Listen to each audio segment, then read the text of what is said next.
வாழ்வோம் வாழ வைப்போம். சித்தர்கள் அருள்குடில் அறக்கட்டளை குருமா அப்பன் அவர்கள் அருளால் அவரது சீடராகிய காதி லட்சுமராசி எனும் நான் அவரிடம் கற்ற கலை உயிர்ப்பு தியான யோகா.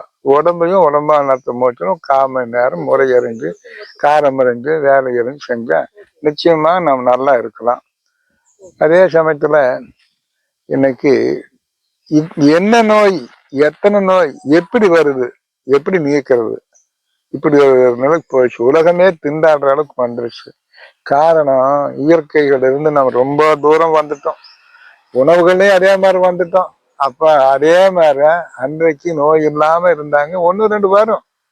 ஆனா இன்னைக்கு நோய் இல்லாத மனிதனே இருக்கிறதுங்கிறது சந்தேகமா இருக்கு. சரி, எதுவா இருந்தாலும் இன்னைக்கு இந்த தொண்டை சம்பந்தமான தைராய்டு, டான்சில்னு ஏதோ சொல்றாங்க. அந்த காலத்துல இந்த நோய்கள் எல்லாம் இல்லை. காரணம், அப்படி இருந்தோம் உணவுகள்ல இயற்கையோட. சரி, பரவாயில்ல.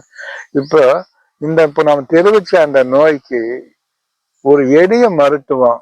ஆனா உங்களுக்கு எத்தனை காலம் இருக்குது, எப்படி, எதனால, என்னென்ன நிலை இருக்குன்னு தெரியாது. அதனால அந்த உதவுக்கு ஒரு பொதுவான மருத்துவம், பலதுல சித்தத்துல ஒரு மருத்துவம் சொல்றோம். கூடுமான வரை குளுமை சேர்த்துனா இது அதிகமாகும். குளுமைன்னா வேற இனிப்பு வகைகள் அதிகமா சேர்த்துனா தொந்தரவு பண்ணும். அதே சமயத்துல குளுமையில மோர் சேர்த்தியாகணும். ஏன்னா ஜூடு ஏற ஏற அதிகமாயிடும். அந்த ஜூடு ஏறாம இருந்தா, வறட்சி இல்லாம இருந்தா அது நாலாபத்துல மாறும். ஆகவே அதுக்கு எளிய முறை, இந்த மாதுளம் பழம் இருக்கு, பிஞ்சு இருக்கு, பிஞ்சிலேயே பூ சேர்ந்தும் இருக்கு, இலையும் இருக்கு. அந்த மாதுளம் பிஞ்சு, பூவோடு இருக்கிற பிஞ்சு ஒரு அந்த அளவுக்கு இருக்கும். அதை எடுத்து பொடி பொடியா பிச்சுக்கணும். அதே சமயத்துல ஆலந்துளு, இது நகர்ப்புறத்துல கிடைக்கிறது கஷ்டம். அப்படி இருக்கிறப்ப என்ன செய்யணும், துவர்ப்புக்காக நாம இந்த அருகம்பில் வேறு ஒரு அந்த அளவுக்கு அதையும் படிப்படியா தட்டி போட்டுக்கிறோம். குருமிளகு ஒரு 2-3 குருமிளகு, ஒரே ஒரு துப்பிடி, சின்ன வெங்காயம் 1, காரம் வேணும், அது இருந்தா தான் ஆகும்.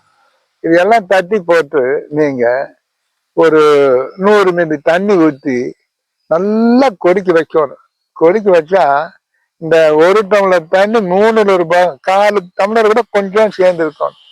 நல்லா அந்த இளம் ஜூடா, எப்போ காலையில வெடியெல்லாம் போயிட்டு வந்து வெறும் வகுத்துல சாப்பிட்டுவாங்க. கொஞ்சம் காரமாத்தான் இருக்கும். காரம் போனாத்தான் அது உருவாகிறதையெல்லாம் தடுத்து இனி உருவாகாமையும் வச்சுக்கும். இதை நீங்க சாப்பிடலாம். சரி, உணவுகள்ல எனக்கு கொஞ்சம் கவனம் செலுத்தணும். அதிகமா தூக்கம் கெடக்கூடாது. எந்த நோய்க்கும் தூக்கம் கெடக்கூடாது. ஆனா இதுக்கு தூக்கம் கெட்டும் உடனே பிடிக்கும். ஆகவே தூக்கம் கெடாம ஷார்ட் போட்டு கொஞ்ச நேரம் இருந்து படுத்து இயல்பா எந்திரிச்சுப்பாங்க. உணவுகள்ல மோர் சேர்த்தியாகணும். எப்போ, மதியம் மட்டும்தான். அந்த உணவு மதியம் போட்டாலும் நல்லா பிசையணும். அந்த பிசைறதுல எப்படி என்னன்னா வெண்ணெய் மாதிரி ஆயிடும். பருப்புகள் தாராளமா சேர்த்தலாம், காய்கள் சேர்த்தலாம், தானிய வகை சேர்த்தலாம்.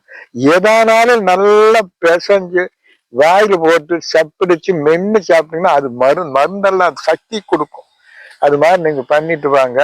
காலகட்டம் அது எத்தனை காலம் இருக்குன்னு தெரிஞ்சு செஞ்சுக்கணும். எப்பவுமே நீங்க சுத்தமான தேங்காய் எண்ணெய் ஒரு 10 சொட்டு, எப்போ இந்த கஷாயம் சாப்பிட்டு ஒரு 10 நிமிடம் கழிச்சு சுத்தமான தேங்காய் எண்ணெய் ஒரு 10-12 சொட்டு உள்ளங்கையில விட்டு ஒரே தடவையில 3 தடவை நக்கணும், சாப்பிடணும். கடைசியில் கையை நல்லா நக்கி சாப்பிட்டுட்டு அந்த தேங்காய் எண்ணெய கொஞ்சம் தேய்ச்சிட்டு வாங்க. தொடர்ந்து நிச்சயமாக பயனுண்டு. இதுக்கு ஒரு சின்ன எளிய முறை, ஒரு பயிற்சியும் இருக்கு. உடம்பு இருக்குன்னா பல நோய் போகும். அது நீங்க எந்திரிச்சு ஓடும், அதெல்லாம் இல்லை. இப்ப பாரு, நான் செஞ்சு காட்டுறேன் பாருங்க, நீங்க நல்லா கவனிங்க. அதாவது சாதாரணமா காலையில மலச்சிக்கல் எல்லாம் வெளியில ஒண்ணுக்கு போயிட்டு வெறும் பக்கத்துல கூடுமான வரை கீழே உட்காடுறோம்.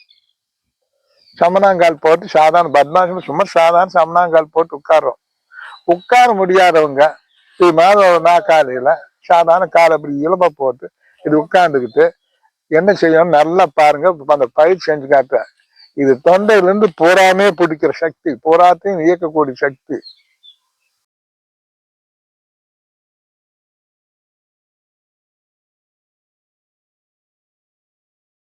இப்படி ஒரு 3 தடவை செய்யணும்.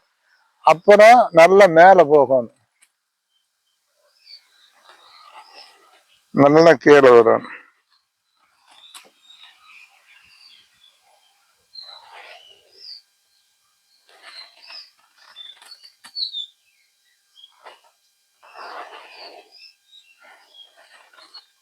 மெதுவா கண்ணை மூடி தரணும் 3 தடவை. அதே பக்கவாட்டில் போயிட்டு 3 தடவை கண்ணை மூடி திறக்கணும். அப்புறம் பாருங்க, நல்லா கவனிங்க, நல்லா சுத்தி வரணும், அவசரமே வேண்டாம்.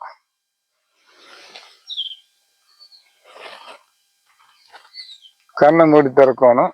மீண்டும்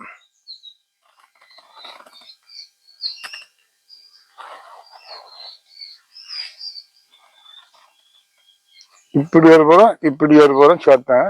அதே மாதிரி இடது வலது 3 மேல கீழே. இதை மட்டும் செஞ்சுட்டு இனி ஒரு சின்ன வேலை செய்யணும். இது செஞ்சு முடிச்ச பிறகு இந்த 3 தடவை செஞ்ச பிறகு கண்ணை மூடி திறக்கணும் ஒவ்வொரு தடவையும். அப்புறம் வாயை நல்லா திறக்கணும். நல்லா பாருங்க, அதையும் நான் செஞ்சு காட்டேன்.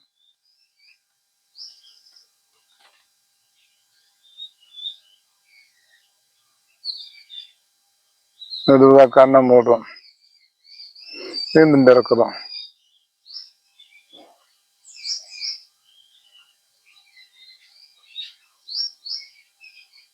கண்ணை மூடி திறக்கிறோம்.